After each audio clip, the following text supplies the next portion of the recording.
meeting of the Taupo District Council will be held on Tuesday the 30th today at the Pouakani marae. And must I say thank you to the marae committee and the kaumātuas for allowing us to use this venue for the second time this year, and all being part of a one rating system, and us all inclusive in getting out into our smaller communities and holding our council meetings. Also, I'd like to welcome His Worship the Mayor Kevin Winters along, and also our locals or guests that are here to witness the council meeting. So just to make sure that your microphone's on, because this is going on the web.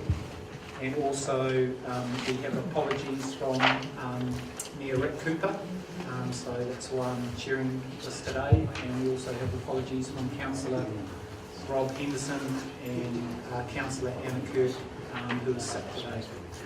So can I have someone move and second that those apologies be accepted? Thank you, Councillor Johnson, and second Councillor Hickley. All those in favour?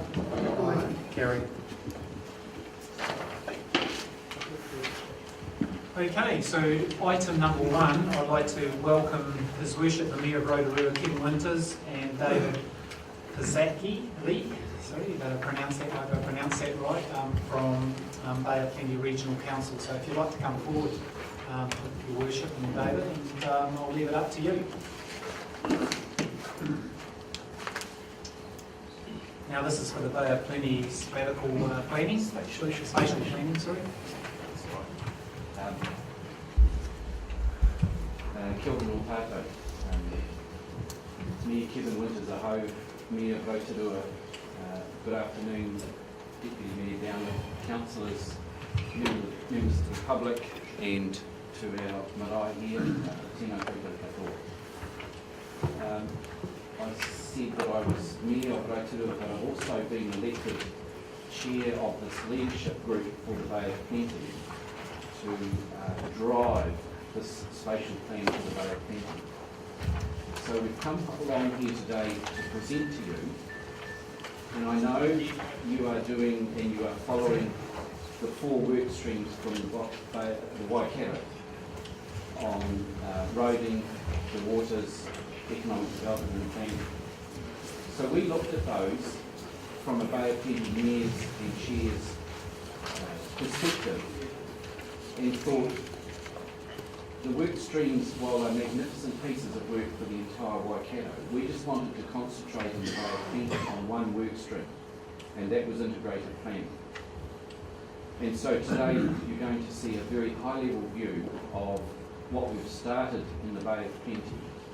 And I know we've entitled it the Bay of Plenty Spatial Plan, but people get really uncomfortable when they see the word spatial or unitary plan, because of what's happening in Auckland and the Auckland unitary plan.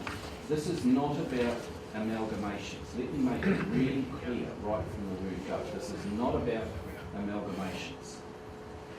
And what it is about is that those of you who went to the local government conference in Hamilton would have heard John Key say, local councils, you need to work better together right across the spectrum, be it regional councils, be it local councils.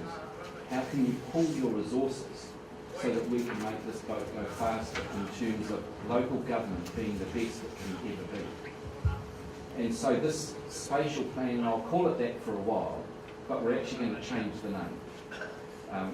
We don't know what it is yet, but we're going to find a really inspiring name to give this legs so that people don't think, oh God, it's not just another plan.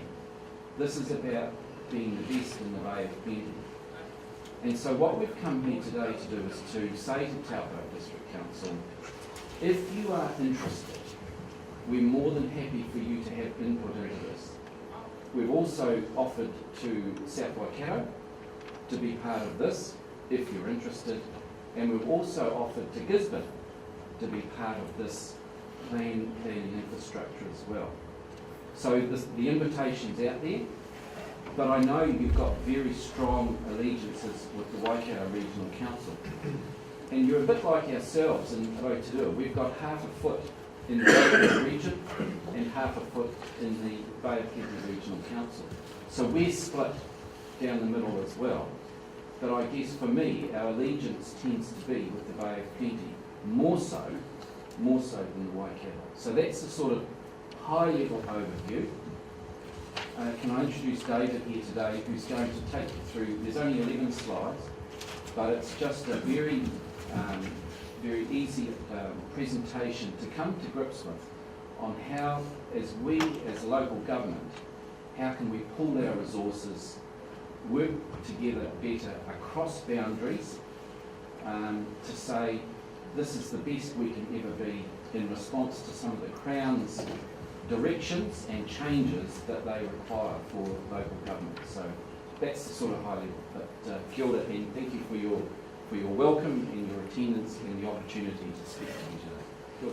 Kia ora. David. Thank you, Your Worship. I'm David Zackley, Regional Integrated Planning Manager from Bay of Plenty Regional Council. I might stand on this side of the house if I can. As Worship said, there are just 11 slides. He's probably captured it really well in a nutshell, some of what we were going to discuss. What we're embarking on, I guess, is the equivalent of Waikato. We're doing it perhaps in a more streamlined way and doing it without asking for money from your council or indeed from any of the other councils at this point in time. So the Bay of Plenty Regional Council has some money through the annual plan to go with phase 1 of the work. I'll just work through the slides. There will be questions, no doubt. A lot of what we're trying to do is talk about what is best for the Bay of Plenty. So as a region, I guess as a network of communities, we have connections down south into Taupo, across into the Waikato, over to Gisborne. We also have those marine connections through the Port of Tauranga. It's important that we are joined up. We have a very good collaboration amongst the councils in the Bay of Plenty across the 7 district and city councils and the regional council.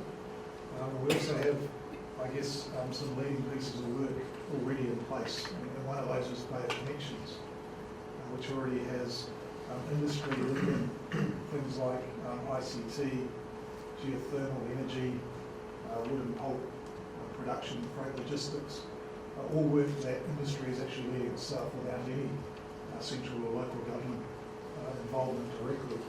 So those are things that we want to pick up on and run with and put them into, I guess, a document or a toolbox that then can be used to engage with central government and be used to engage with industry and iwi about how we can make the Bay the best we can do. The objective of the spatial planning is to provide a high-level tool to be a unified voice and vision for the region. And perhaps importantly, to prioritise funding. So when we have conversations with government, it's about how can we get best bang for buck, how can we get commitments to some of the priorities, and one of those at the moment is the Rotorua Lakes, making sure we clean up the lakes or improve the water quality where necessary. That's something the government's committed to. So again, identifying those high priorities will enable the councils to engage with central government about how it invests its money in the region. It's also about collaborating with Waikato, collaborating in a way that provides cost savings and efficiencies for all the councils, but also, I guess, having that critical mass to engage with government in the same way that Auckland's been able to. So a lot of the work program is aligned with Waikato, the same timeframes and deadlines, using some of the same information, using some of the, I guess, same stakeholder engagement tools. And perhaps importantly, it's also about getting ahead of the game before legislation gets imposed on us by central government. So looking at the RMA and the LGA reforms that are coming up, there's been some over the last 12 months, there'll be more. And what we want to do is say to the central government, well, you actually don't need legislation in order to have collaboration. We can actually do it ourselves just by talking. So the spatial plan itself, the idea is come through the mayors and chairs. It's come through the training, which Taupo is part of. as a result of that, the leadership group was established, which has Mayor Winters as chair, there's Mayor Crosby from Tauranga, Mayor Campbell from Kaunihera, and also the chairman of the regional council. And alongside that, we have a couple of chief executives to provide support. I talked about before about some of that context, the government's push for efficiency, some of the reforms. There were a couple of workshops held with all the region's elected members back in October and more recently in March this year. So those workshops had 40 to 50 elected members from across the region attend. They had presentations from New Zealand Transport Agency, Auckland Policy Office, Ministry for the Environment, as well as others. That, I guess, gave momentum for the mayors and chairs to start this project